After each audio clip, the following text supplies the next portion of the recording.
அருவான்மும்மை நாயன்மார்களது திருவருளினாலும்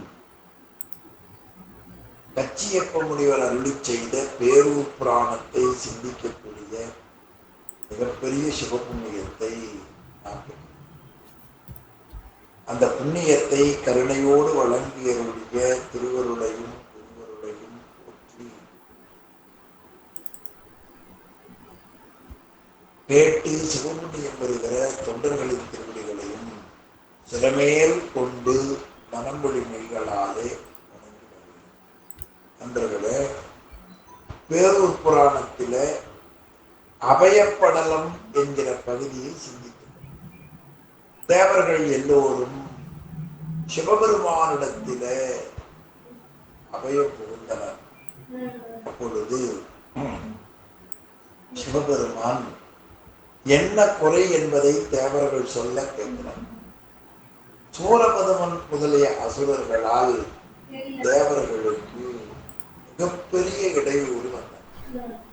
அந்த இடையூறிலே இருந்து நீக்கிக் கொள்வதற்காக கைலாயநாதரை வேண்டினார். கைலாயநாதன் நம்முடைய உருவமாக இருக்கக்கூடிய முருகப்பெருமான் தோன்றினால் சூரபதமனுடைய அழிவு வரும், அதுவரை நீங்கள் பேரூர் தலத்தில அடைக்கலமாக போய் தங்கியிருங்கள் என்று அறிவுகிறார். பேரூரினுடைய சிறப்பும் மருதமலையினுடைய சிறப்பையும் முருகப்பெருமான் அவதாரம் செய்வதற்குரிய அந்த மருதமலையிலே இருக்கிற மருத தீர்த்தமும் முருகப்பெருமான் எழுந்தருளி இருப்பதற்கு நேர் தெற்கில் வடக்கில் மேற்கில் இருக்கிற தீர்த்தங்களை பற்றி சொல்லி அந்த திருத்தலத்துக்கு நீங்கள் செல்லுங்கள் இறைவன் தேவர்களுக்கு கூறினார். அப்பொழுது தேவர்கள் அந்த முறையில பேரூருக்கு வந்தார்கள். காஞ்சி மாநதியை கண்டார்கள். விருப்பத்தோடு வணங்கினார்கள். திருமால் முதலிய அனைவரும் அந்த காஞ்சிமா நதியிலே போய் நீராடினார்கள். அப்படி நீராடி கோயிலை வணங்கினார்கள். இறைவன் தாயினும் தயாயுடைய பெருமான் அவர் நாயனார் வந்து வணங்கினார்கள். பிறகு அந்த பெருமானுடைய திருவருளை அமிழ்தம் போன்ற மெல்லிசை பாடி அவர்கள் துதித்தார்கள். அமிழ்தலிங்கத்தின் 32வது பாட்டு. அமிழ்தலிங்கத்தின் ஆதியை அமிழ்தர் ஆனவர் அன்பு கொண்டு அமிழ்த மெல்லிசையால் துதித்து அமிழ்த இன்னருள் ஆர்ந்தனர். இந்த அமிழ்தம் வந்திருக்கிறது. அது மடக்கு என்று இலக்கணத்தில் ஒரு முறை சொல்லுவார்கள். ஒரு சொல் மீண்டும் மீண்டும் வருமானால் அது மடக்கு என்கிற முறையில சொல்லுவது. முதல்ல வந்த அமிழ்தம் என்பது அந்த இறைவனுடைய அருள் அமிழ்தம் போல இருந்தது. அதனால் அமிழ்த லிங்கம், இறைவன் அமிழ்த லிங்க வடிவமாக இருப்பவர். முதல்ல வந்த அமிழ்தம் லிங்கத்துக்கு அடைமொழி. அதனால் அமிழ்த லிங்கத்தின் ஆதியை அமிழ்தர் ஆனவர் அன்பு கொண்டு, அமிழ்தமானவர்கள் தேவர்கள், அவர்கள் அன்பு கொண்டு அமிழ்த மெல்லிசையால் துதித்து அமிழ்தம் போன்ற மெல்லிசையால பெருமானை துதித்தார்கள். அமிழ்த இன்னருள் ஆர்த்தனர், இறைவனுடைய அருள் அமிழ்தம் போன்றது. அந்த அமிழ்தத்தை தேவர்கள் பெற்றார்கள் என்றவரை சென்ற வகுப்பிலே நாம் சிந்தித்தோம். தொடர்ந்து அந்த பெருமானுடைய அந்த அருளை வழங்கிய காரணத்தினாலே சூரன் அச்சம் தொலைத்தனர். 33வது பாட்டு. சூரன் அச்சம் தொலைத்தனர். அந்த பாட்டை மட்டும் கொஞ்சம் காமிங்க. சூரன் அச்சம் தொலைத்தனர், வாரமன்றும் வணங்கினர், சாரல் வெள்ளி சயிலை மேல் நாரவேணியை நன்னினார். சூரபதுமனால் ஏற்பட்ட அந்த அச்சம் இங்க பெருமான வணங்கிய உடனே அவர்களுக்கு அது நீங்கியது. இந்த சூரனால என்ன வந்தது என்பதை அருமையா காட்டுகிறார். அது முதல்ல பார்த்தோம். வெள்ளியங்கிரி வித்தக எங்களை அள்ளி உன்னின் அல்லது கதம் மாறிலா தொல்லை உள்ளத்து சூரனை அஞ்சினோம் என்று 9வது பாட்டுல இந்த சூரன் இருக்கிறானே அவனுடைய சினம் எங்களை வாரி உண்டால் அல்லது அவன் சினம் தனியாது. எனவே அந்த சூரனுக்கு பயந்து கொண்டு நாங்கள் தங்களுடைய திருவடியை வந்து அடைந்தோம். நீங்கள் விரைவாக அவனை அழித்து அருள் செய்ய வேண்டும் என்று வெள்ளியங்கிரி வித்தகனை வேண்டினர். இது 9வது பாடல். இப்ப இதை பார்த்தவுடன் என்னாச்சு? சூரன் அச்சம் தொலைத்தனர். எதை பார்த்த உடனே? அமிழ்த லிங்கத்தின் ஆதியை அமிழ்தர் ஆனவர் அன்பு கொண்டு அமிழ்த மெல்லிசையால் துதித்து அமிழ்த இன்னருள். அந்த பெற்ற காரணத்தினாலே இவர்களுக்கு என்ன போயிற்று? சூரன் அச்சம் தொலைத்தனர். சூரபன்மாவினுடைய அச்சம், அவனால் ஏற்படுகிற துன்பம் வருமோ என்கின்ற பயம் ஆதிபுரியை வந்து வணங்கிய உடனே அவர்களுக்கு போனது. அருமையா இந்த அச்சம் என்ற சொல்ல வைத்துக் கொண்டு திருஞான சம்பந்தம் மூர்த்தி நாயனார் திருநின்ற ஊர் பதிகம் என்ற பதிகத்துல பாடுவார். அச்சம் ஈலர் பாவம் ஈலர் கேடும் ஈலர் அடியா. சிவபெருமானுடைய அடியார்களுக்கு அச்சமும் பாவமும் கேடும் வராது. என்ன அழகு பாருங்க. ஏன்? சிவபெருமானை வணங்குபவர்கள் சிவபெருமானுடைய குணத்தை பெறுவார்கள். சிவபெருமானுடைய குணத்தின் தன்மையை அவர்கள் பெறுவதால் எதை கண்டும் அஞ்ச மாட்டார். அஞ்சுவது யாதொன்றும் இல்லை, அஞ்ச வருவதும் இல்லை என்ற ஒரு மன உறுதிப்பாடு சிவபெருமானை வணங்கியதால் கிடைக்கும். நாமார்க்கும் குடியல்லோம் நமனை அஞ்சோம் என்ற மன உரம் சிவனை வழிபட்டால் இவர்கள் வந்து ஆதியை பார்த்தார்களா? காஞ்சி மாநதியை கண்டனர், நாயனார் எதிர் நன்னினர். இறைவன் முன்னால போனார்கள். அமிழ்தலிங்கத்து ஆதியை, லிங்க வடிவமான இறைவனை அதே பாட்டு காமிங்க. 33வது பாட்டே காமிங்க.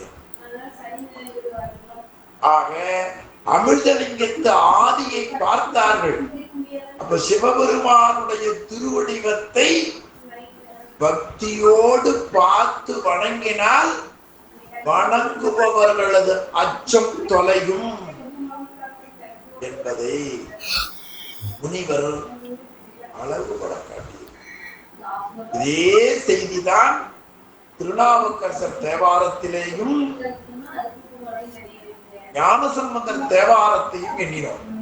திருநின்றவூர் பதிகத்துல அச்சம் ஈலர் பாவம் ஈலர் கேடும் ஈலர் அடியா.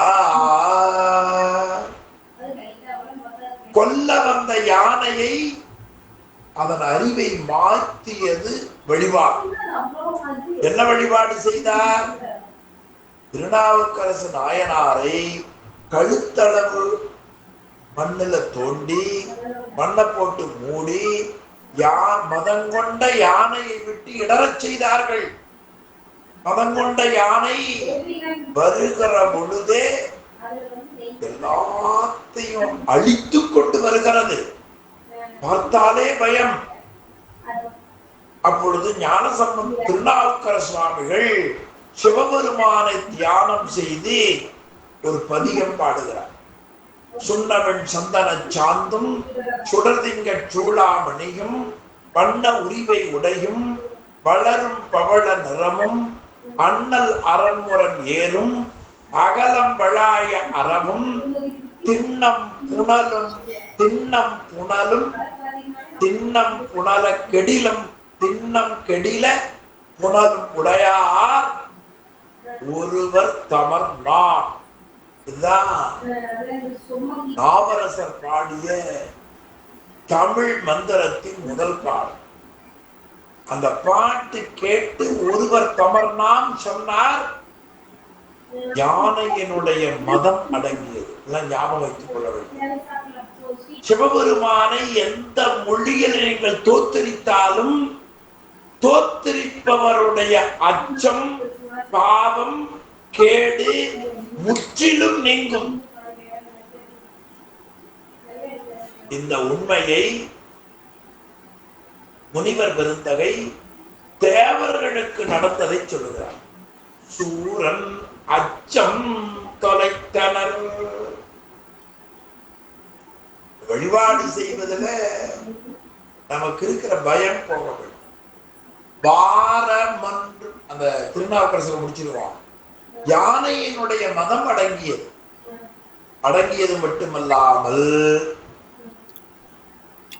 அந்த யானை இந்த திருநாவுக்கரசு நாயனாரை சுத்தி வர வேண்டும் என்று எண்ணியது.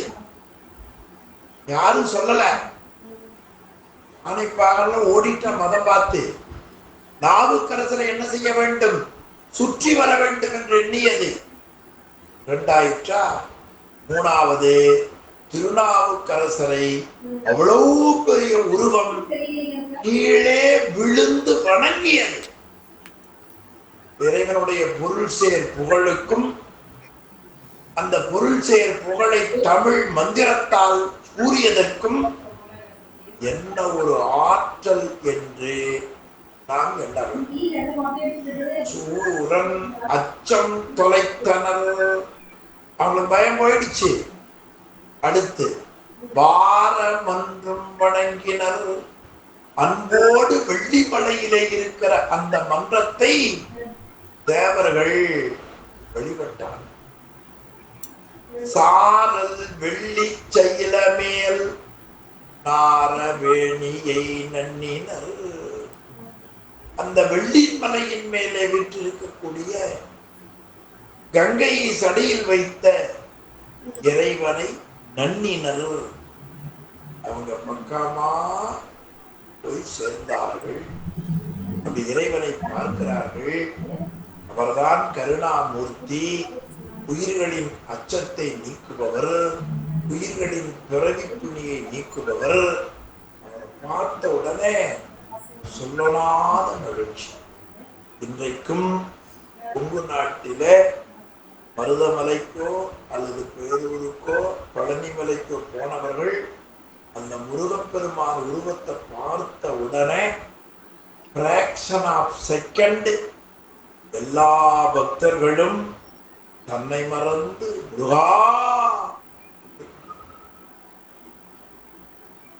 தேவர்கள் அசுரர்களினுடைய அந்த இடையூற்றுக்கு பயந்து வந்து நடுங்கிக் கொண்டு நிற்கிறார்கள்.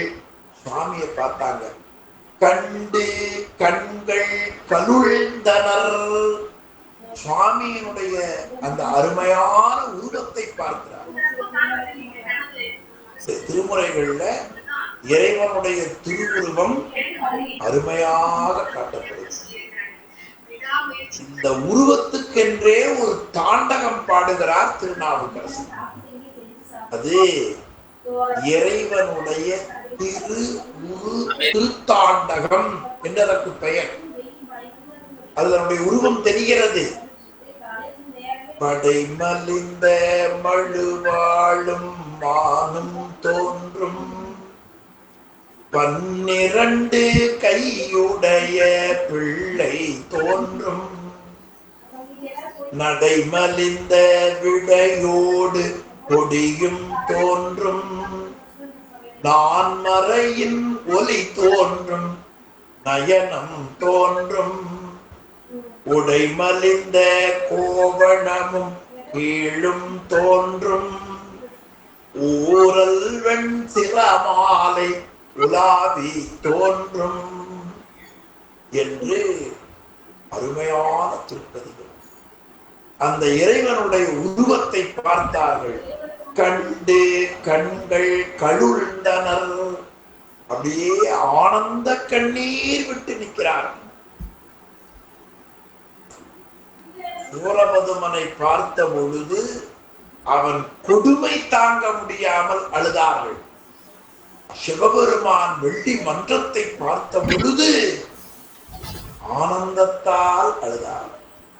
இன்றைக்கும் இறைவனுடைய புகழை கேட்டு அழுபவர்கள், வேதம் ஓதி அழுபவர்கள், கோவிலுக்கு சென்று உருகுபவர்களுக்கு வாழ்க்கையில் துன்பத்தால் கண்ணீர் வரவே வராது.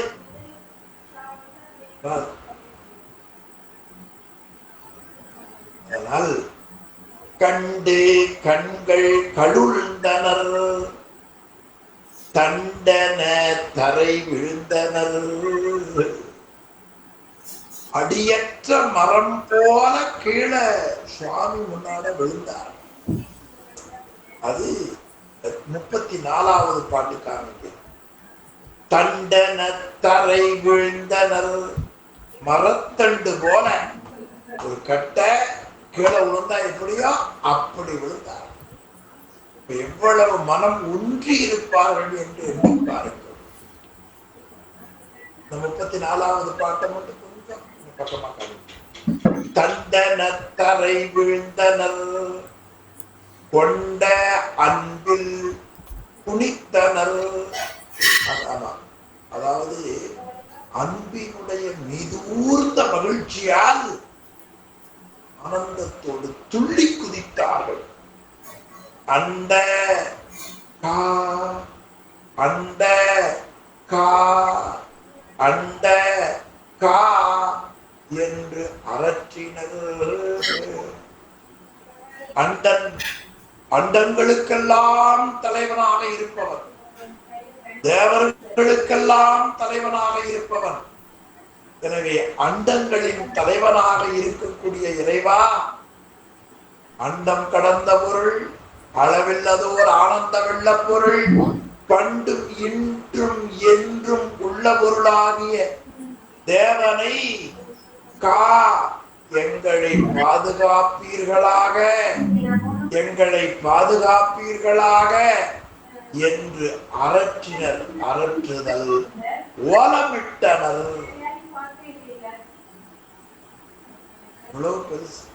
இறைவனை பார்த்து அப்படிதான் ஓலம். வேதங்கள் இறைவனை பார்த்து அவனுடைய அளப்பெரும் கருணையை ஐயா என ஓலமிட்டனர். வேதங்கள் ஐயா என ஓங்கி ஆழ்ந்து அகன்ற நுண்ணியனை, வேதங்கள் எல்லாம் மறை ஓலிடுகின்றன என்று ஏற்பகை நாயனார் புராணத்திலே சேக்கிழார் காட்டுவார். எப்பகை முனிவா ஓலம், இண்டு நீ வருவாய் ஓலம், அயற்பிலாதானே ஓலம், அன்பனே ஓலம் ஓலம், மயக்கரும் மறை ஓலிட்டு மறை ஓலிட்டன. தேவர்கள் அந்த தேவதேவனே கா என்று சொல்லாட்சி. அப்படியே திருவிளையாடற் புராணத்தில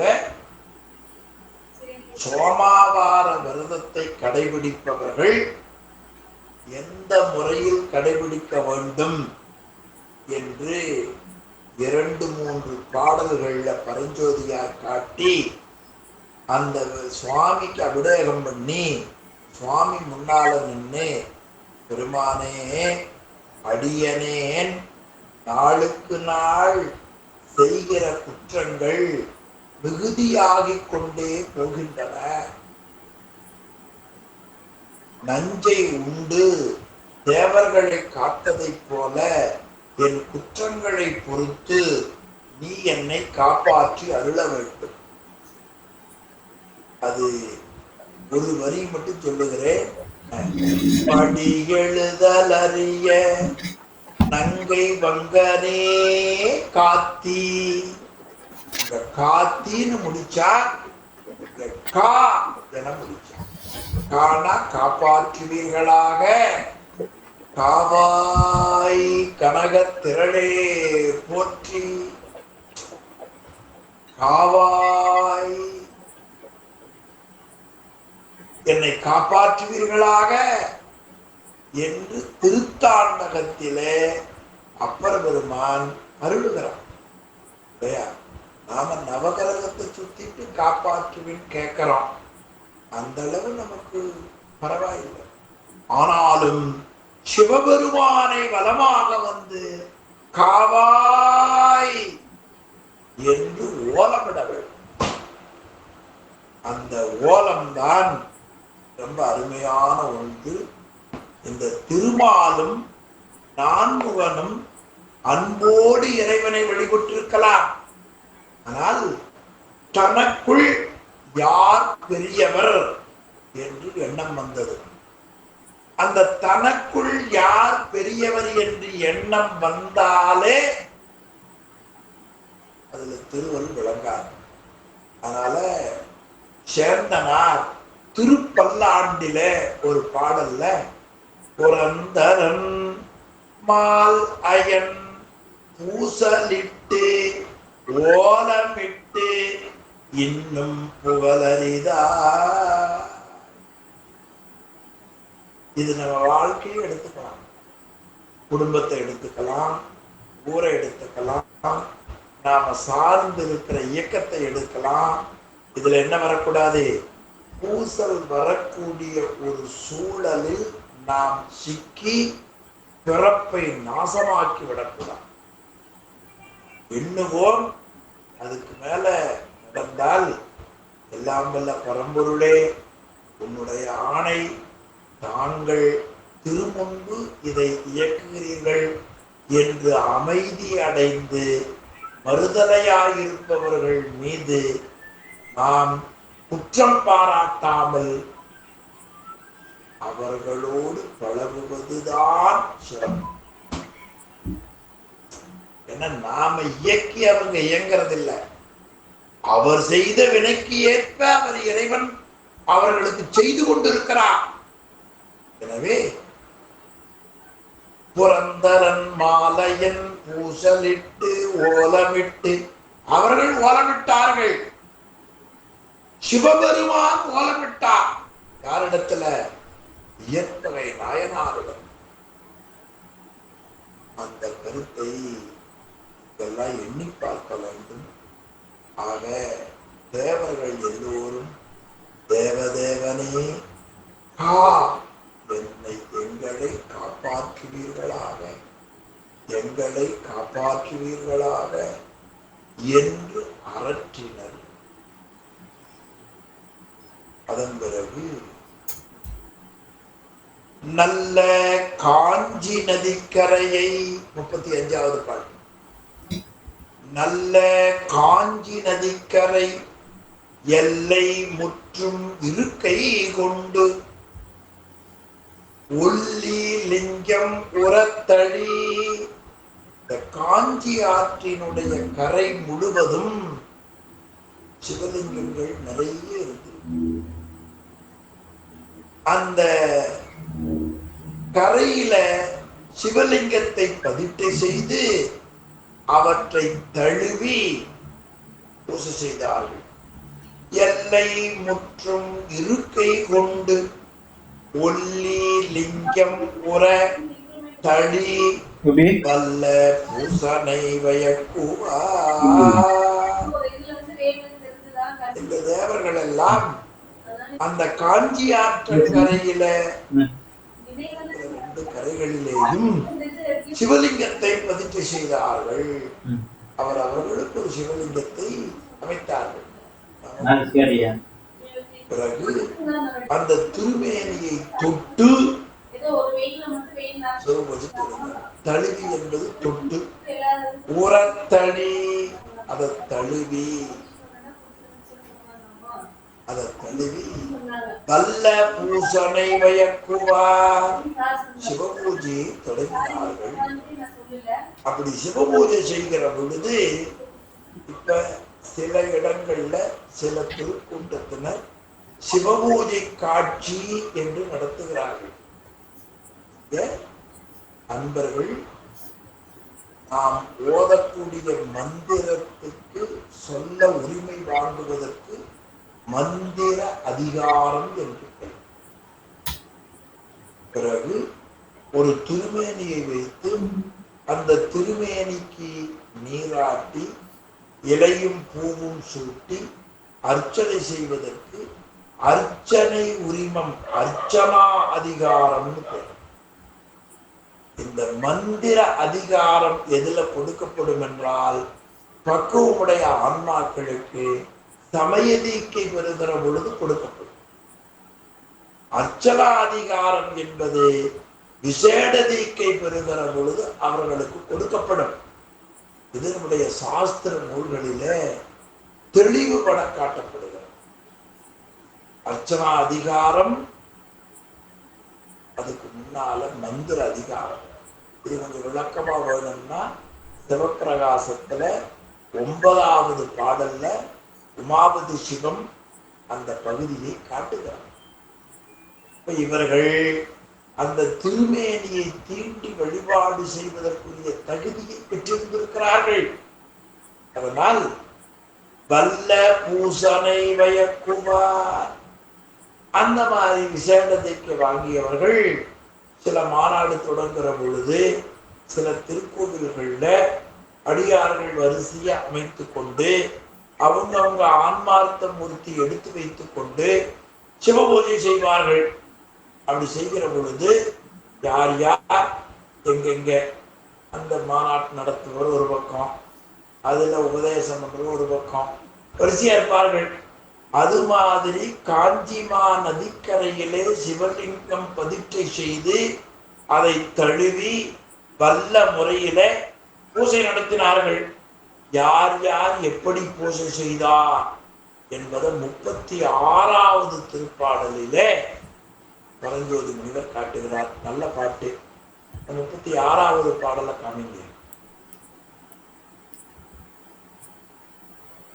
36வது பாடலுக்கு கொஞ்சம் க்ளோஸ் பண்ணி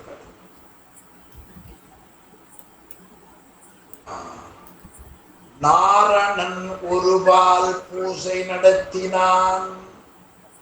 அப்போ சிவபெருமான் மேல் கொண்ட சிறந்த பக்தியால், அது கடைசி சொல் பாருங்க, தழைத்த அன்பால், அதாவது சிவபெருமான் மேல வைத்திருக்கிற கூடுதல் அன்பால், தழைத்த அன்பால்.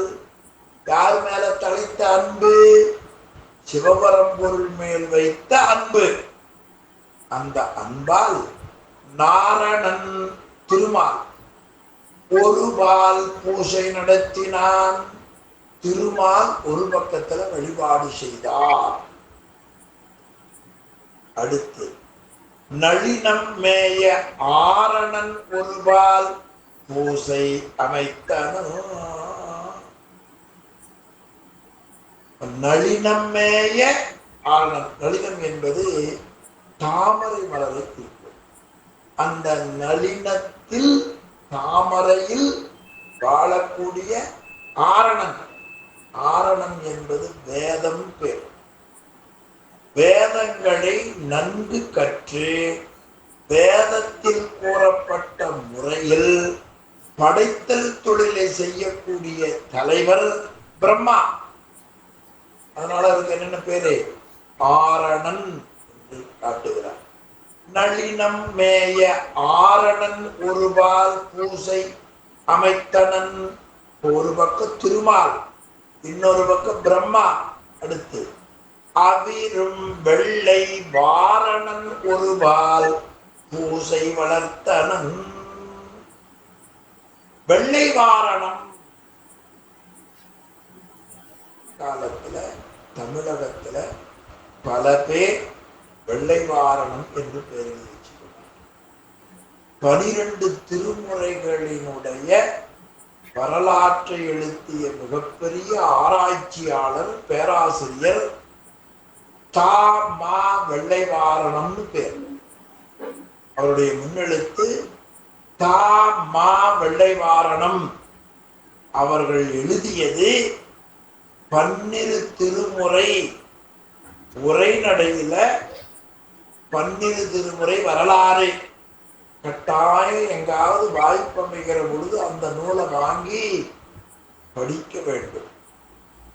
தோடுடைய சபையில தொடங்கி நின்றது எங்கும் நிலவி உலகலாம் வரைக்கும் 2 தொகுப்பு வால்யூம் அருமையான நூல்கள். அதை எழுதியவர் யார்? தா மா வெள்ளை வாரணம். பின்னால ஒருத்தர் திருவாடுதல் ஒருத்தர் தாமா வெள்ளை அவர் கா வெள்ளை வாரணம்.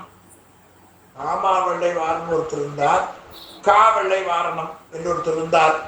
எது சொல்றேன்னா வெள்ளை வாரணம்னு பெயர் வைத்தார்கள் நம்முடைய பெரியவர்கள். அது மாதிரி இங்க அந்த பெயர் பாருங்க, அவிரும் வெள்ளை வாரணன். வெள்ளை வாரணன் அவிரும்னா விளங்கும் என்று பொருள். ஐராவதமாகிய வெள்ளையானை. வெள்ளையானை யாருடைய வாகனம்? இந்திரன் ஏறக்கூடிய வாகனம் வெள்ளை வாரணம். அந்த இந்திரன் ஒரு நாள் பூஜை செய்தார். மல்கு வானோர் சாரணன் ஒருபால். சாரணன், சாரணன்னா சஞ்சரித்துக் கொண்டிருப்பவர்கள். ஒரு இடத்திலிருந்து ஒரு இடம், ஒரு இடத்திலிருந்து அப்படி போய் கொண்டிருப்பவர்கள். ஒருபால் பூசை சமைத்தனர். ஒரு பக்கம் திருமால், ஒரு பக்கம் பிரம்மா, ஒரு பக்கம் இந்திரன். அங்கங்க தேவர்கள். பூஜை செய்யும் போது என்ன இருக்கணும்? தண்ணீர் இருக்கணும், திருமஞ்சன பொருள் இருக்கணும், பூ இருக்கணும். அதுக்கப்புறமா பூஜை செய்பவருடைய நெஞ்சிலே தலைத்த அன்பு இருக்க வேண்டும். அப்படி திருமால் ராம அவதாரத்தில் ராமேஸ்வரத்துல சிவலிங்கத்தை வைத்து பூஜை செய்ததாக திருநாவுக்கரசர் காட்டுகிறார். அந்த பாடல் பெரும்பாலும் அன்பர்களுக்கு எல்லாருக்கும் தெரியும். அதிலே அந்த திருமால் ராமேஸ்வரத்துல பூஜை பண்ணினதை அருமையா ஒரு பாடல்ல திருநாவுக்கரசர் காட்டுகிறார். அதுல அந்த ராவணனை சங்காரம் செய்த பிறகு அன்பு கொண்டு தேடி மால் செய்த கோவில் திரு ராமேஸ்வரத்தை நாடி வாழ் நெஞ்சமே நன்னெறி ஆகுவன்றே. பின் அன்பு கொண்டு, அப்படி அன்பு கொண்டு செய்த ராமன் என்ன தவம் செய்தவன்? கோடி மாதவங்கள் செய்து குறுகினார் தம்மையெல்லாம் பீடவே சக்கரத்தால் நீக்கி பின் அன்பு கொண்டு, என்ன கொண்டு? பின் அன்பு கொண்டு தேடி மால் செய்த கோவில் திருப்பணி செய்தாலும் சிவபூஜை செய்தாலும் சிவத்தொண்டு செய்தாலும் இதோட செய்ய வேண்டும். தலைத்த அன்பால். அப்ப அன்பு எப்பொழுது வரும்? எப்ப பண்றீங்க? எல்லாருக்கும் தெரியும். சரி, யாராவது ஒருத்தர் மேல அன்பு வரணும்னா ஒன்று சரி, இந்த நம்பர் முன்வினைக்கு ஏற்ப ஒருத்தரை பார்த்தா அன்பு வந்துடாதீங்க, பார்த்துருக்கவே மாட்டோம். ஏதோ உங்களை பழகின மாதிரியே தெரியுது. அல்லது ஒருத்தர் செய்த உதவியை நினைந்து பார்க்கிற பொழுது அவர் மேல அன்பு. நான் இன்னைக்கு வீட்டுக்கு போனேன், எப்படி கவனிச்சிட்டாங்க தெரியுமா, இட்லி தோசை எல்லாம் போட்டு அவ்வளோ உபசரிப்பு, அன்பு. அப்படி பார்க்கிற பொழுது சிவபெருமான் நமக்கு என்ன செய்திருக்கிறார்? இந்த உடம்பை கொடுத்திருக்கிறார். யாருக்கு? உயிராகிய நமக்கு. இவையெல்லாம் தெரிந்து கொள்வதற்கு அறிவை கொடுத்திருக்கிறார். மேல் நெறியலாம் புலமாக்கிய எந்தையை என்று மாணிப்பாசம் அறிவதை அருளி. அப்ப அறிவதை அருளுவதற்கு நான் எப்படி இருந்தேன்? அறிவிலாமல் இருந்தேன். அறிவிலாத எனை புகுந்து ஆண்டு அருளி மேல் நெறியலாம் புலமாக்கிய எந்தை என்று சிவபெருமான் அறிவு தந்து ஆட்கொண்ட கருணையை மணிவாசகர் நமக்கு அப்படிதான். அவர் செய்த அளப்பெரும் கருணை உயிர்களுக்கு உடம்பு முதலியவைகள் அதிகரண புவன போகங்களை கொடுத்து ஒரு ஜென்மத்திலேயும் நம்மை கடை தேற்றி அவருடைய திருவடிக்கு வைக்கக்கூடிய மிகப்பெரிய கருணாமூர்த்தி. அதை எண்ணினால் உள்ளத்துக்குள் என்ன வரும்? ஆக தழைத்த அன்பால் நாரணன் ஒருவால் பூஜை நடத்தினன். தழைத்த அன்பால் ஆரணன் ஒருவால் பூஜை அமைத்தனன். தழைத்த அன்பால் வெள்ளை வாரணன் ஒருவால் பூஜை வளர்த்தனன். தழைத்த அன்பால் பானோர் சாரணன் ஒருவால் பூஜை சமைத்தனன். நமக்கு என்ன? தழைத்த அன்பால் இந்த நூலை படிக்கும் வாய்ப்பை பெற்றோ. நிச்சயமா என்ன அழகான பாட்டு பாருங்க. ஆக அப்படி எல்லாரும் பூஜை செய்தார்கள். அவர்களோடு கூட யார் பூஜை பண்ணார்கள்? அடுத்த பாட்டு 37வது பாடல்ல கூட பூஜை யாரார் பண்ணாங்கன்னு பாடல். நல்ல பாட்டு. விஞ்சையர் கருடர். விஞ்சையர் என்பது அறிவு தலைவர்கள், வித்தியாதவர்கள், சுவாமிக்கு நெருக்கமாய் இருப்பவர்கள், அறிவு தலைவர்கள் எண்மர். அது வேள்விச்சாலையில சிவபரம்பொருளுக்கு வேள்வி நடக்கிற பொழுது சிவபெருமான் திருக்குடங்களை இடமாக கொண்டு மூர்த்தியாகவும் மூர்த்திமானாகவும் எழுந்திருந்தார். இந்த மூர்த்தி என்பது இறைவன் எழுந்தருளுகிற வடிவம். மூர்த்திமான் என்பது அந்த வடிவத்துக்குள்ளே இறைவன் இருப்பது. என் உடம்பு மூர்த்தி, என் உடம்புக்குள்ள இருக்கிற உயிர் மூர்த்திமான். அது மாதிரி நீங்க எந்த உருவத்தை பார்த்தாலும் மூர்த்தி என்பது வடிவம். அது அருவமோ அருவுருவமோ உருவமோ. அருவம் தெரியாது, அருவுருவம் உருவம் அது மூர்த்தி. அதுக்குள்ள இருக்கிறது மூர்த்திமான். அந்த வடிவத்தை சுற்றி இருப்பவர்கள் அறிவு தலைவர்கள், அதை சுற்றி இருப்பவர்கள் கணங்களுக்கு தலைவர்கள். இவர்கள் எல்லாம் உடனிருப்பார்கள். விஞ்சையர், பிறகு கருடர்.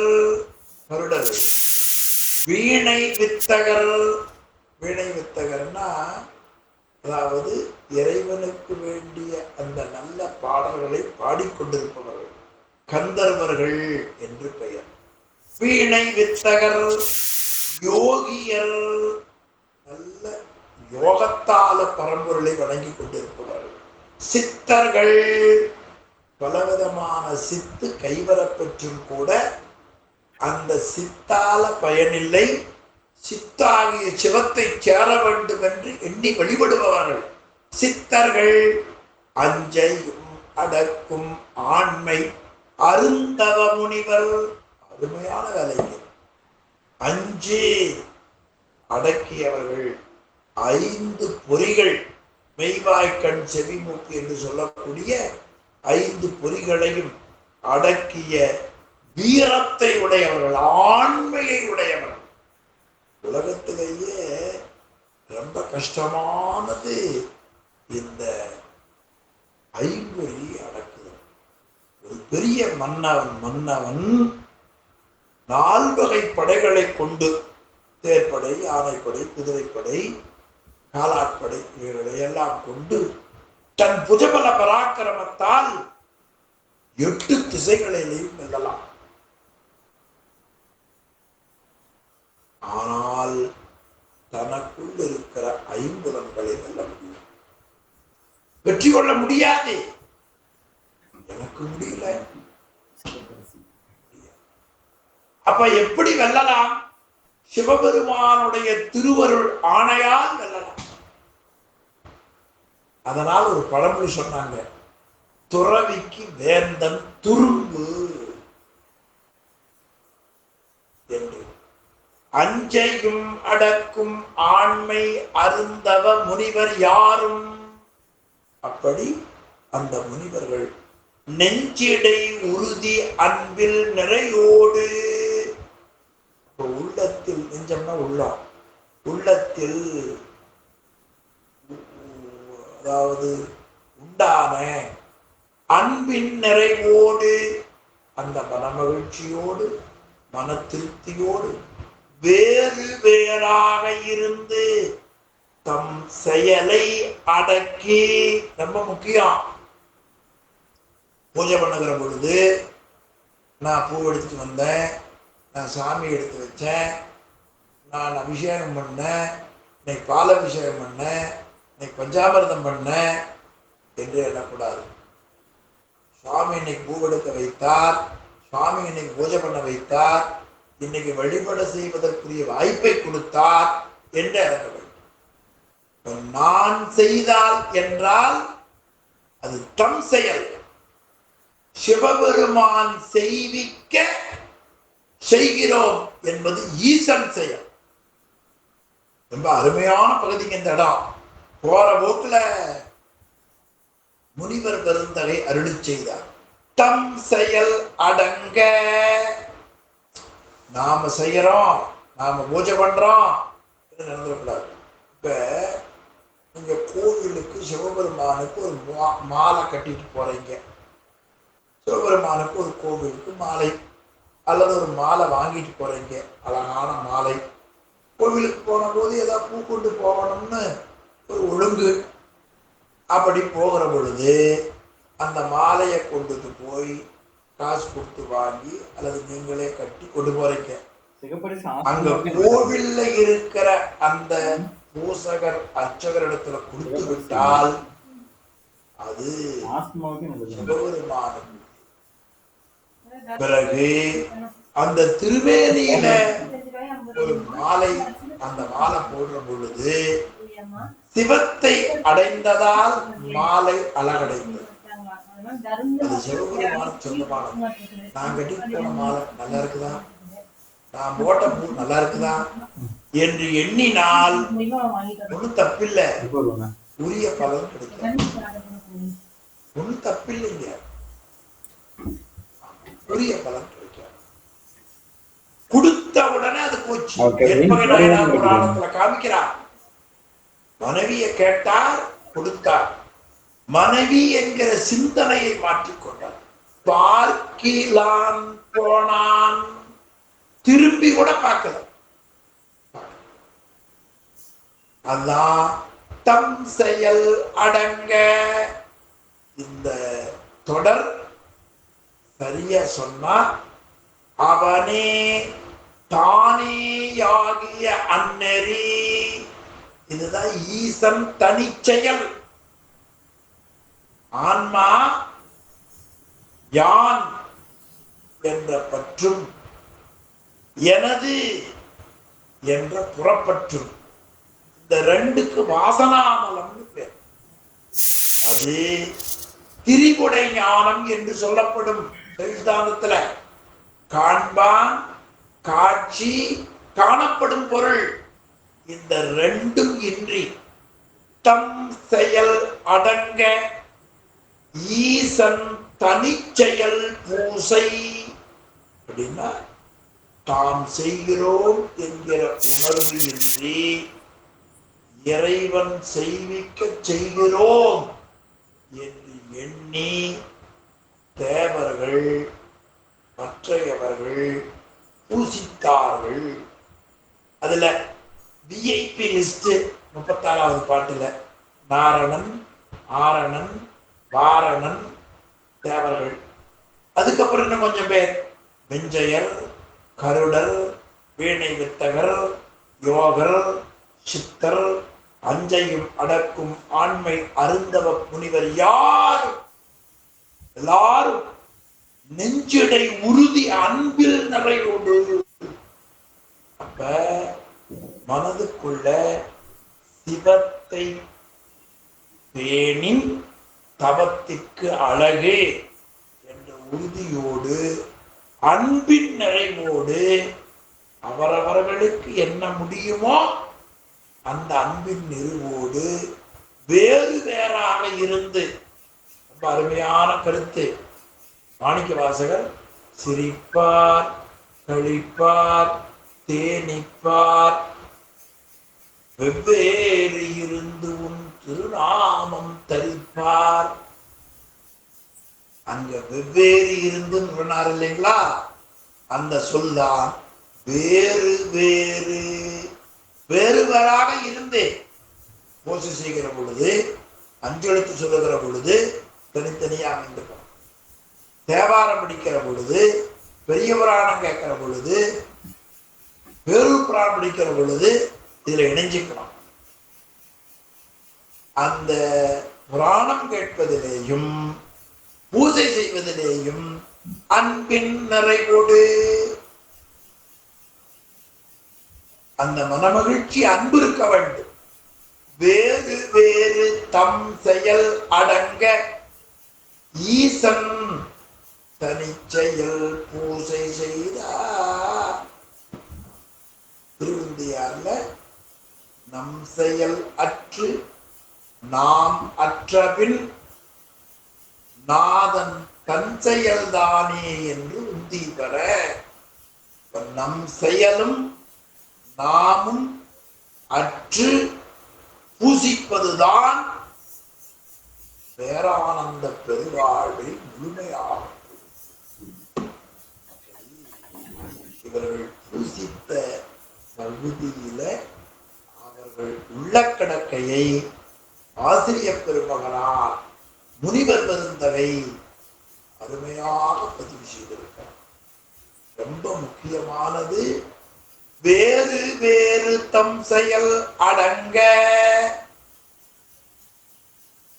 வெவ்வேறு இருந்து உன் திருநாமம் தரிப்பார். 10ஆம் நூற்பா அவனே தானேயாகி அந்நெறி ஏகனாகி இறைவனி நிற்க என்று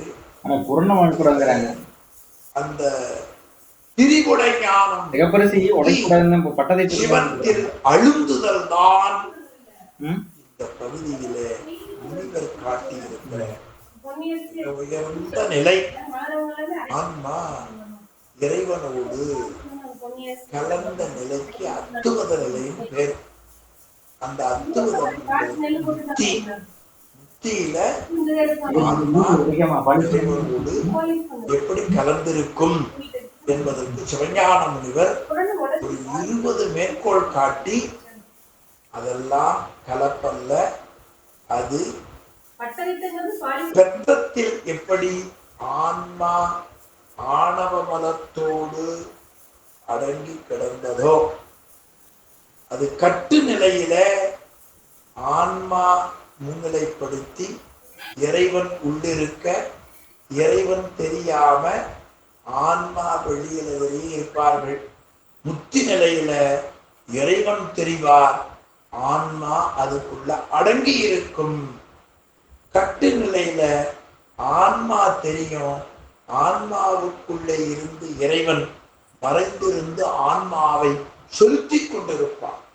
அங்க இறைவன் மறைந்திருந்து செலுத்துவான், இங்கே ஆன்மா திருவருளில் அடங்கி இருக்கும் என்று 10ஆம் நூற்பா கருத்தை பூசையில கடைபிடிக்க வேண்டும்.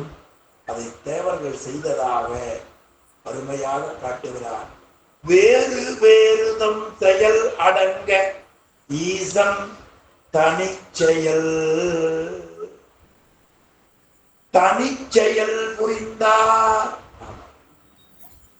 அப்படி அவர்கள் அருமையாக அந்த பூசையை செய்திருக்கிறார்கள். அந்த நிலையில பிறகு அங்கே இருக்கக்கூடிய அந்த மலைகளை அடுத்தடுத்த பாடல்ல அருமையா காட்டுகிறார். அயன்வரை உமை ஓங்கல். வாய்ப்பு இருந்தால் 38வது திருப்பாடலை காமிங்க. 38வது பாட்டு ரொம்ப அருமையான பாட்டு.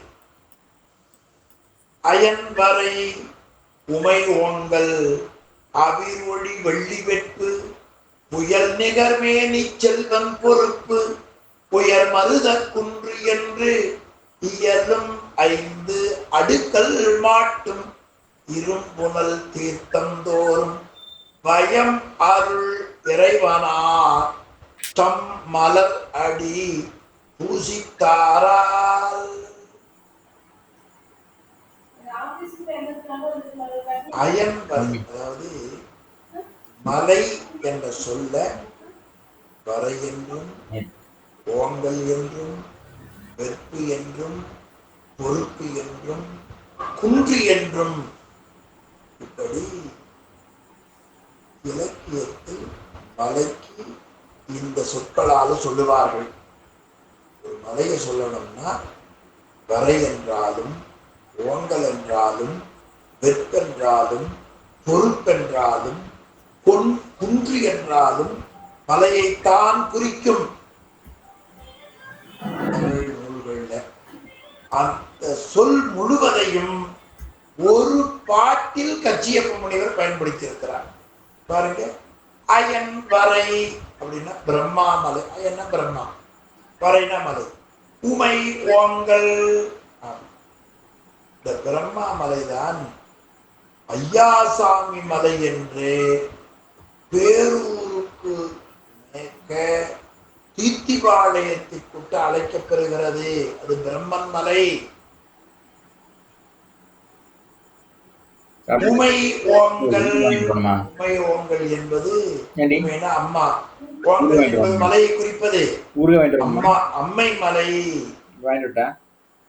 அடுத்து அவிர் ஒளி வெள்ளி வெட்பு, அது அடுத்ததாக இருக்கக்கூடிய வெள்ளி வெட்பு. வெட்பு என்பது மலை குறிப்பது.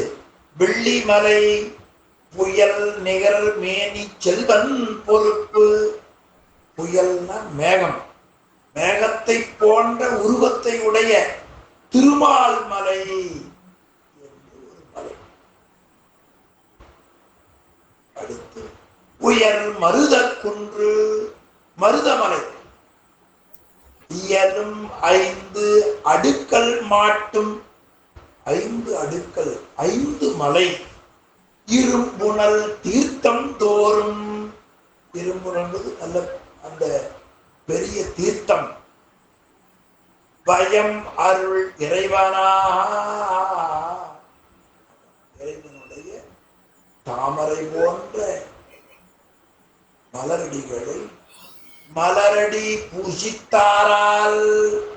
அப்படி அந்த பெருமானை வழிபட்டார்கள் என்று தேவர்கள் வழிபட்ட முறையை முனிவர் காட்ட, நாம் பூசிக்கக்கூடிய ஒரு செயலை ஆதாளாவது கெட்டு மகிழ்ந்திருக்கிறோம். அதை போல நம் செயலற்று ஈசன் செயலாக இறைவனை பூசிக்கக்கூடிய நல்லருள் கிடைக்க வேண்டும் என்று வேண்டி உங்களை வாழ்த்தி இந்த அளவில் இன்றைய வகுப்பை நிறைவு செய்யும். சிவாய நம. திருச்சிற்றம்பலம். ஐயா ஓதமூர்த்தி ஐயா வகுப்பை நிறைவு செய்தருளுங்க. ஐயா சிவாயிரம் ஐயா. வாயினம். சிற்றம்பலம்.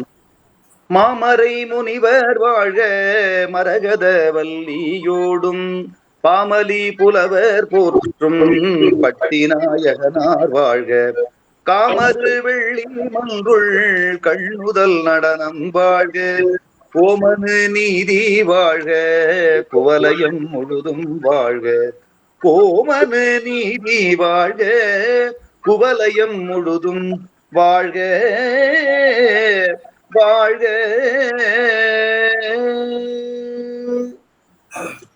தென்னாடுடைய சிவனே போற்றி. எந்நாட்டவர்